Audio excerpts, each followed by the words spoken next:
Hello everyone, welcome to S academy. I hope आप लोग सब अच्छे होंगे, स्वस्थ होंगे और सुरक्षित होंगे।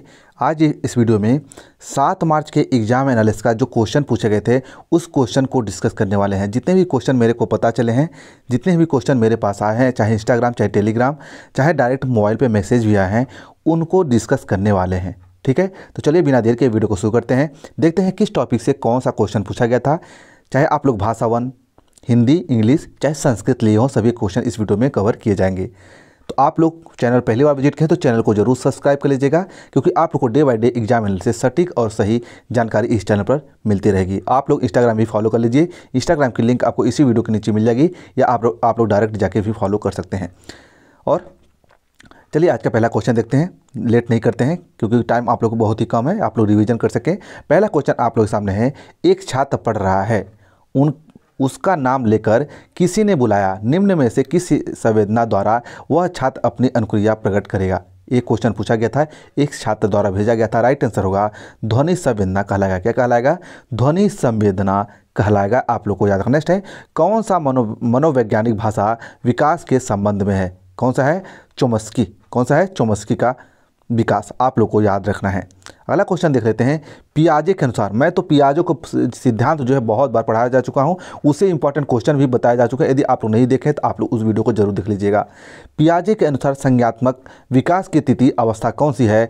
मूर्त संग्रही अवस्था है। कौन सी? मूर्त संग्रही अवस्था है। नेक्स्ट है, अनुकूलित अनुक्रिया सिद्धांत किसके अनुकूलन पर बल देता है? किसके अनुकूलन पर बल देता है? एक क्वेश्चन एग्जाम में पूछा गया था। ये क्या होता है? इसका राइट आंसर व्यवहार होगा। क्या होगा?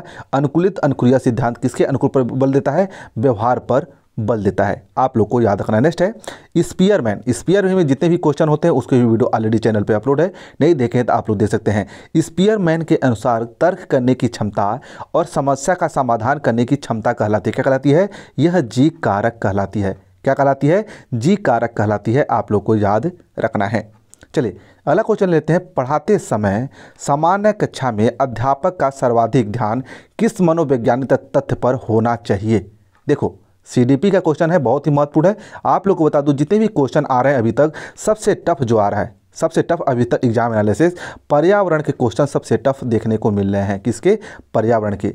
ये निर्भर कर क्या है, किस पे ध्यान होना चाहिए? अध्यापक का, शिक्षक का व्यक्तित्व विभिन्नता पर ध्यान होना चाहिए बच्चों की। ठीक है, आप लोग को याद रखना है। चलिए अगला क्वेश्चन है। अधिगम स्थानांतरण के द्वि तत्व सिद्धांत के प्रवर्तक हैं स्पीयरमैन हैं। देखो स्पीयरमैन से एक दो क्वेश्चन जरूर पूछे जा रहे हैं, आप लोग इस बात को जरूर ध्यान रखें। अगला क्वेश्चन है, सीखी हुई बात को स्मरण रखने या पुनः स्मरण करने की असफलता कहलाती है विस्मृति कहलाती है। क्या कहलाती है? विस्मृति किसको बोलते हैं? भूलने की क्षमता, भूलने की एक बीमारी है विस्मृति। ठीक है, आप लोग को याद रखना है। अगला क्वेश्चन है, अभिप्रेरण का वर्गीकरण होता है किसके द्वारा होता है? किसका? स्पीयर विस्मृति। हाँ, ये हो गए।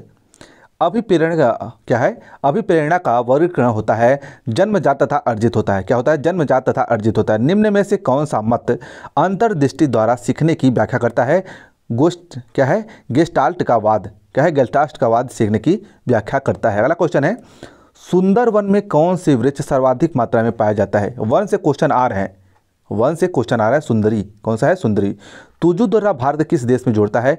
म्यांमार को जोड़ता है। जो तुजु दौरा है भारत और म्यांमार को जोड़ता है। आप लोग क्या करना है? ईवीएस में तो वही क्वेश्चन पूछे जा रहे हैं। आप लोग बता दो, ईवीएस में जो क्वेश्चन पूछे जा रहे हैं, जीएस और जनरल नॉलेज के क्वेश्चन जरूर डाले जा रहे हैं। एक दो क्वेश्चन डाल जा रहा है। व्यापम का रूल है कि आउट ऑफ सिलेबस एक दो क्वेश्चन जरूर आ रहा है।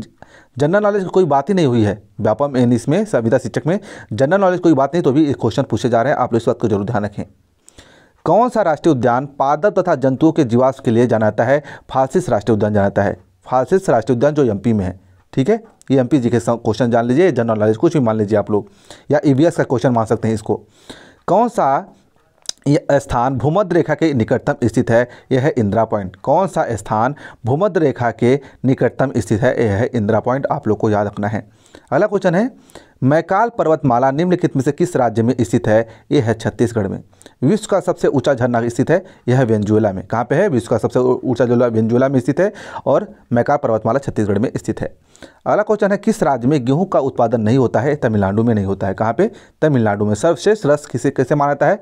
सिंगार रस को सर्वश्रेष्ठ रस माना जाता है। आप लोग को बता दूं, हिंदी यदि जो भाषा वन सेलेक्ट किए हैं, जो लोग भी भाषा वन में हिंदी सेलेक्ट किए हैं, तो हिंदी की बात करें तो हिंदी में गद्यांश और पद्यांश, आप लोग गद्य पद्य बोल लीजिए, गद्य और पद्य से आप लोग के 13 या 14 क्वेश्चन देखने को मिल रहे हैं, जो बहुत ही ईजी है। आप एक बार गद्य पढ़ेंगे, एक बार पद्य पढ़ेंगे, तो आसानी से उन क्वेश्चनों का आंसर जो होगा, प्रश्नों का आंसर आसानी से दे पाएंगे। आप लोग गद्यांश और पद्यांश को अच्छे से जरूर पढ़िएगा, इस बात को जरूर है। इंग्लिश की बात करें, इंग्लिश में भी पैराग्राफ आ रहे हैं, वहीं एडजेक्टिव एडवर्ब भी देखने को मिले हैं। किसमें? इंग्लिश में एडजेक्टिव एडवर्ब, एक्टिव वॉइस भी पैसिव वॉइस भी देखने को मिल रहा है। आप लोग को इस बात को जरूर ध्यान रखना है। वहीं हिंदी की बात करें, हिंदी भाषा जिसका था, उसमें संधि पूछा रही है। दयानंद में प्रयुक्त संधि का नाम बताइए। दीर्घ संधि थी, एक क्वेश्चन पूछा गया था। आप लोग तो संधि किससे को हिंदी में देख लीजिए। चलिए हिंदी की बात कर लेते हैं। हिंदी में संधि, समास, रस, कारक और पर्यायवाची, ये क्वेश्चन हर जरूर आप लोग एग्जाम में देखने को मिल रहे हैं, गद्य पद्य को छोड़ के। वहीं संस्कृत में बात करें, संस्कृत में भी पैराग्राफ पूछा जा रहा है, संस्कृत में गद्य पद्य पूछे जा रहे हैं। आप लोग इस बात को जानते हैं। और व्याकरण में आप लोग के संधि समास इसमें भी पूछे जा रहे हैं संस्कृत में। वही बात कीजिए पूरे पेपर में, तो संस्कृत और हिंदी सबसे ईजी आ रही है। सबसे टफ की बात करें तो पर्यावरण सबसे टफ, यानी आप लोग बोल सकते हैं ईवीएस सबसे टफ आ रहा है। और मैथ्स और चाइल्ड डेवलपमेंट और आप लोग का जो हो गया इंग्लिश, ये थोड़ा मॉडरेट आ रही हैं। ठीक है, आप लोग इस बात को जरूर ध्यान रखें। नेक्स्ट क्वेश्चन है, कपीस में प्रयुक्त संधि का नाम है, ये है दीर्घ संधि। कपीस में प्रयुक्त संधि का नाम क्या है? दीर्घ संधि। जंगल में लगने वाली आग को क्या कहते हैं? दावानल। क्या बोला था? जंगल में लगने वाली आग को दावानल बोलते हैं। ये संधि हिंदी में आ जाएगा, आप लोग को ध्यान रखना है। हे का विलोम शब्द क्या होगा? एक ग्राह्य होगा। हे का विलोम शब्द जो होगा ग्राह्य, विलोम भी शब्द आ रहे हैं, आप लोग को ध्यान रखना है। अथ का विलोम शब्द क्या होगा? इति होगा। अथ का इति। तो ये रही आज की एग्जाम एनालिसिस। आई होप आप लोग को पसंद आएगी। जो भी क्वेश्चन पूछना चाहते हैं आप लोग पूछ सकते हैं, या आप लोग इंस्टाग्राम पे भी आकर पूछ सकते हैं, आप लोग को रिप्लाई जरूर दिया जाएगा। ठीक है, चलिए मिलते हैं नेक्स्ट वीडियो में। धन्यवाद।